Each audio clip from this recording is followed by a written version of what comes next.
احمد شوبير وازمه جمهور الزمالك في مباراه سيراميكا كليوباترا. تاني يوم المباراه بتاعت الزمالك وسيراميكا كليوباترا كانت مباراه الاهلي ومودرن فيوتشر، الفريق اللي كان هيهبط لولا تدخل النادي الاهلي علشان خاطر مودرن والاسماعيلي ما يهبطوش درجه تانية. مباراه الزمالك وسيراميكا كليوباترا اظهرت مستقبل نادي الزمالك الموسم ده او شكل الزمالك في الموسم الجديد، وصفقات نادي الزمالك مع المدير الفني مع جون ادوارد هتكون عامله ازاي. رغم ان الزمالك كان كسبان المباراه وانتهت المباراه بفوز نادي الزمالك، جمهور نادي الزمالك يقال ان هو كان بيتغنى باسم فنانه كانت ظهرت في بودكاست انها بتقول انها زملكاويه وبتعشق نادي الزمالك.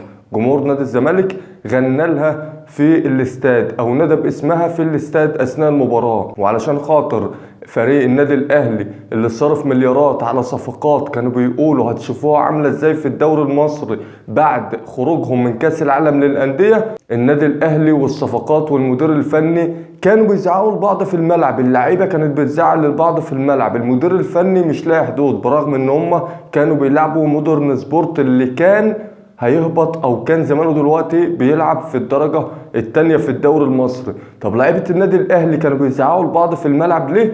علشان خاطر مش لاقيين حلول قدام مودرن سبورت، مش لاقيين اي منفذ ولا اي ثغره علشان خاطر يلعبوا كوره قدام مودرن سبورت. انت متخيل النادي الاهلي اللي صرف مليارات علشان خاطر ان هو يلعب في كاس العالم للانديه وفشل في كاس العالم للانديه، وبعد فشله في كاس العالم للانديه الاعلام كله قال لك النادي الاهلي هيجي يكتسح الكره المصريه والافريقيه ومحدش هيقف قدامه ويطلع نار من بقه قدام مودرن فيوتشر. اللعيبه بسبب الخنقه في الملعب وان هم مش عارفين يتحركوا في الملعب ولا يلاقوا حلول من المدير الفني واللعيبه كانوا بيزعقوا لبعض في الملعب.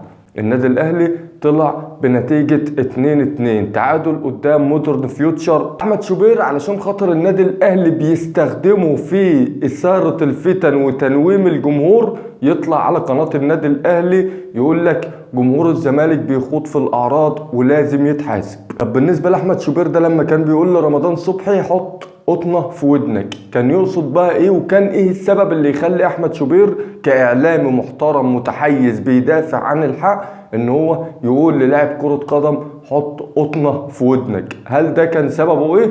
انا بصراحة هسيبكم في التعليقات تجاوبوا على السبب، تعرفون السبب، تقولوا لي على السبب علشان انا مش عارفه. طب بالنسبة لجمهور النادي الاهلي لما كان بيجيب كلب اسود ويمشي في الشارع ويلبسه تيشيرت شيكابالا، ده كان احمد شوبير بيطلع يقول لك ايه؟ يقول لك الجمهور لازم نستحمل الجمهور، وانت كلاعب كرة قدم لازم تعمل حساب الجمهور وما تردش على الجمهور، والكلام اللي كان احمد شوبير بنفسه بيقوله في الوقت ده.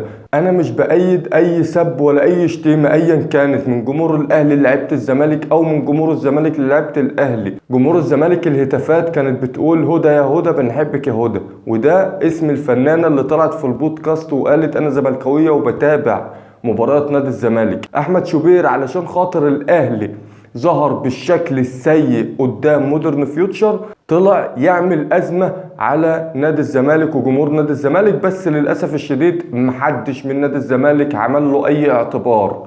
اللي عمل لأحمد شوبير اعتبار هي صفحات النادي الأهلي اللي بدأت تشير وتشحن الجمهور ضد نادي الزمالك. الخطة بتاعت جمهور نادي الزمالك فشلت، ندخل بقى في رئيس هيئة استاد القاهرة وندخل بقى في اتحاد الكورة، المديونيات اللي على الأندية. في أندية بتلعب على استاد القاهرة وهي عليها مديونيات بالملايين، عايزين نعرف السبب، وإن ما تقالش السبب هنطلع نقول بالأرقام.